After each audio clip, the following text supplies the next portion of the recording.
ગોરધનભાઈ, હા સાહેબ, કયા ગામના છો? હું હડોલ ગામનો છું, તાલુકો સતલાસના, જિલ્લો મહેસાણા.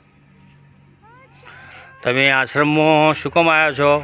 મને કેટલાય ટાઈમથી મારા ઢીંચણમાં દુખાવો થતો હતો, એટલે હું આશ્રમમાં આવ્યો. હા, કેટલા સમયથી ટ્રીટમેન્ટ લ્યો છો તમે અહીંયા? હું છેલ્લા આ 4-6 મહિનાથી તો કરું છું. તમને પગનો ઘસારો હતો ને? હા, કસારો કેવું લાગે છે તમને? સારું લાગે છે. હવે તમે પબ્લિકને શું કહેવા માગશો?